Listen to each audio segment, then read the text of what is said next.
Allred. Welcome to Inspired by Pinterest, where I browse around Pinterest looking for amazing crafty ideas from crafters from all over the world, all different shapes, sizes, and variety of crafters. I'm excited to bring something I never thought I would be addicted to, and this one is about leather stamping.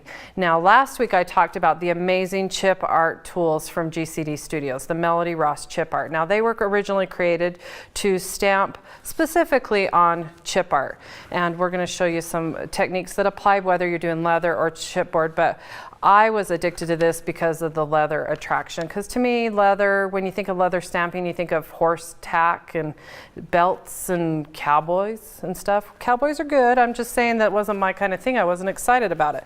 So as soon as I went to this artsy weekend I mentioned before, we started doing some really fun things where we were painting on it, doing our words of the year. This is a cute little bracelet we've laced together on the back. You could do a lot of really fun, trendy things. And so I got to thinking, I'm in charge of girls camp this summer, so what more awesome thing than to do leather stamping, because that's what you do at boys camp. We should do it at girls camp, but we're going to do ours cool and cute with these amazing stamps. But let's look at a few ideas that I found on Pinterest that I thought that applied to what we're doing today. The first one's actually from a really cute blog that I go to quite often called Little Blue Boo, and she did some really cute just stained leather, and I'll explain the staining here in a minute. The next one I want to show is from another blog, an amazingly crafty person, melissaesplin.com, and she does just cutout leather. So if you don't have the stamps, don't feel like you're limited to needing to own all the stamps. You can still do some amazing cutouts like I show here with these bracelets. I also have a wonderful pin I found on how to create your own textured 3D type leather flowers from tundraberry.blogspot.com. And the last one is an amazing class that you can actually take via Etsy. She has an Etsy shop that links to some online classes on painting on leather. And I'm going to explain the basics today on how to do that as we get into this episode. So let's get started. As I've mentioned, I love the GCD Studio products, much cooler than the Tandy that's been around for a long time, but this worked for me. So let's talk about our different mediums. We'll put the chipboard aside and pull out our leather. Now, leather bracelets you can pick up at most craft stores. They come in a variety of different widths and band sizes. This is the cool, what you call the magic braid. I've got one on right here that you could even stamp along and maybe paint. Honestly, I couldn't figure out how to do it. My son had to do it for me, so your teenagers can figure it out. But these ones here, they run about $2.99 for 2 bracelets, and I need to do about 40 bracelets for girls camp. So this was going to get super pricey for me. So I went down to my local Tandy shop and started talking to them about what you can do. So I have to just share how cool this is. You can actually purchase a large piece of leather like this. This ran me, I cut part of it apart. This ran me about $35. But I can get probably about 60 bracelets out of this. A friend of mine did a fundraiser. All you need is this leather to work with, and then a leather stripping tool. So this is a really awesome tool that someone thought up. Has measurements along the inside right here. So you can adjust the tool to how deep you want your bracelet, and then there's a blade inside that cuts it. So you tighten it where you want it. You get a straight edge of your leather. Make sure I try this side. That's actually probably a better straight edge.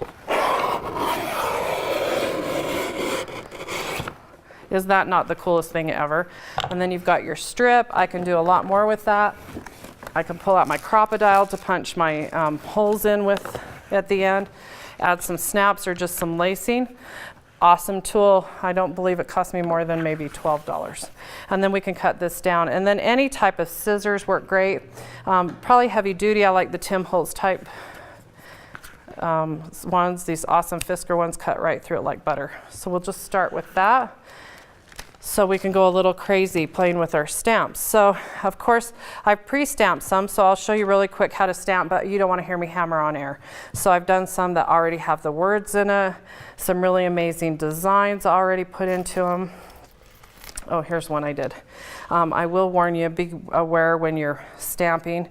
This was supposed to say Mission Impossible, but I wasn't paying attention. I was watching TV. So it says Mission Imposition. I'm not even sure it's a word. But this is a good practice one, so that's okay. So we're going to go ahead and start with, I love this alphabet. The Bluebird is one of my favorite. I love it because it's an open alphabet, so I can paint in it really easy. We'll get out our tool, attachment tool. Let's just start with an initial so you don't have to watch. Now leather's the same as chipboard. You're going to want to get it wet. You don't need to get it super wet, just so it absorbs that a little bit. This will allow for the stamp to work a lot better. And then you're just going to, now to do alphabets and you want a really good clean one, you're going to want to hit it at least 3 to 4 times.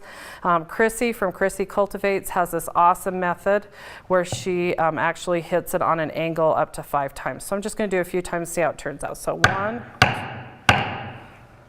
Oh, that worked out great. This alphabet actually stamps really, really well. Let's get a cute crown while we're at it and add a little crown. And that stays wet for quite a while. So you get that amazing effect so that you're ready to go. So when I say the next step, you've got leather, you could leave it like that. You're going to want to seal it. There's a couple different ways to seal it or stain it. But let's talk about some fun things that you can do with this. Now, this is some fun ideas. Oh, here's one that I absolutely love the way it turned out.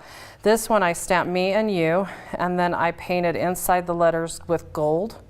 And then I added a little glitter to sections of that. And then I actually did a wash over top with kind of a metallic white. And then I sealed it. So let's use our practice one. Oh, this is one of my favorites. I created this one for a friend of mine who's right now fighting cancer. And it says, "Fight like a girl." And I love the way this turned out. So I actually stained it after I painted it. I painted each of the flowers white. And then I painted the word "fight" in hot pink. And then I went back over with a really awesome brown stain. Now let me explain a little bit about stain. This is a blue color. It's not actually a stain, but the stain you can purchase from Tandy Leather is just this really awesome, well, it's stain. So there's not much to it. I'm gonna pull out my coffee filters because they're my favorite to work with. So to give you an idea of what stain does, we're gonna take our brush. Make sure that's a soft brush. Take a little stain. You could take this with an old t-shirt, it works really well. I want to make sure you get down in that groove. I want this one to look like wood, so we want to make sure we get it down in there. Now you can create your own stains with acrylic paint, works really good, but I loved how soft this keeps the leather, the stains that are made for leather. But don't feel like you have to run out and buy all the leather products. These actually aren't super expensive through Tandy. Then I like to get this a little wet. And then we're just gonna rub that in. Make sure the dark stays in those grooves. Now, when I was doing the wash over the pink, I didn't want that brown to really sit on top very much. So I made sure I kept rubbing that off while it was, just like you would stain wood. So you get that really cool effect when you're finished staining. The stain comes in all different colors and different likenesses. You can actually just stain right on just a plain piece of leather without any stamping, and it actually just colors your leather. So this is how they get the darker colors of leather, is just by simply staining the actual leather. And then these are some really cool, you can buy small bottles of just paint, leather paint, and it's kind of a wash, but it has this really soft, it really softens and conditions your leather, unlike acrylic paint would. However, the pink on here I think turned out just as cute, and that's just acrylic paint that I put over it. So we're going to take a small brush. This is the part I loved when I did this at my booth at our little craft weekend. I loved all of a sudden when they said you can paint with acrylic paint on leather. I got super excited about what you can do with this. So we could just take a fun color. I love using these paint pots when I'm doing this because then I don't have to pull out all my acrylic paints. And then we're just gonna paint over that letter. Now remember, I'm gonna probably go over this with a wash with that stain so I don't have to get it precise.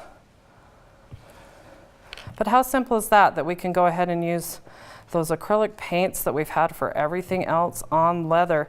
And I thought for sure mine would wash off because like I said, I shower, I go swimming with mine, and it hasn't washed off. So I don't know what it is about the leather, it keeps it for a really long time. So we'll let that dry for a minute. But then just to give you some other ideas, you can do a lot of really fun things with it where you leave that, and maybe we just want our bracelet to be, oh, let's go with blue. I really love the way this blue turns out.